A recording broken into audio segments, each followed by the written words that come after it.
Israel খোলাখুলি জানিয়েছে Hamas ও হিজবুল্লাহর প্রধানদের হত্যার পর তাদের পরবর্তী লক্ষ্য ইরানের সর্বোচ্চ ধর্মীয় নেতা আয়াতুল্লাহ আল খামেনি। দেশটির প্রতিরক্ষা মন্ত্রণালয়ের একটি বিবৃতি বুধবার সে দেশের সরকারি টেলিভিশনে প্রচারিত হয়েছে।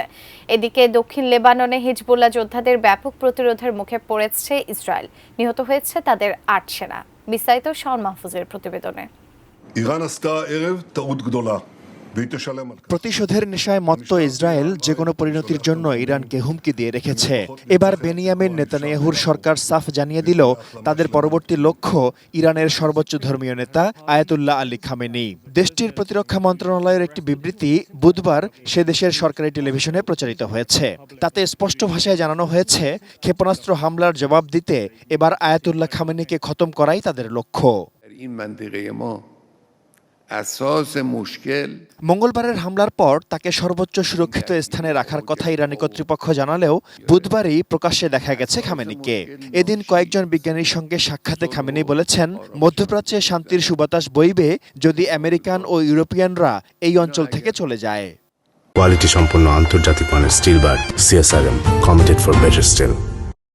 শাররশুন রা আজ ইন মানতিকে কাম বকনেন।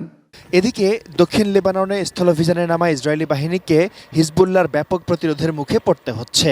ওদাইসেহ শহরে আক্রমণ করা ইসরায়েলি বাহিনীকে পিছু হটানোর দাবি করেছে হিজবুল্লাহ। ৮ ইসরায়েলি সেনা নিহত হয়েছে বলেও দাবি করেছে তারা।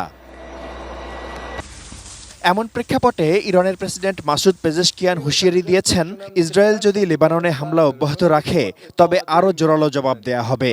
পরমাণু স্থাপনা ও তেল শোধনাগারগুলোতে ইসরায়েল আঘাত হানতে পারে বলে আশঙ্কা করছে তেহরান।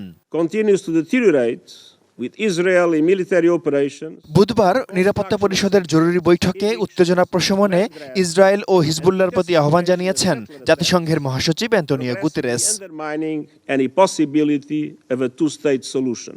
তবে ইরানের হামলার নিন্দা জানিয়ে দেশটির বিরুদ্ধে ব্যবস্থা নিতে আন্তর্জাতিক সম্প্রদায়ের প্রতি আহ্বান জানিয়েছে যুক্তরাষ্ট্র।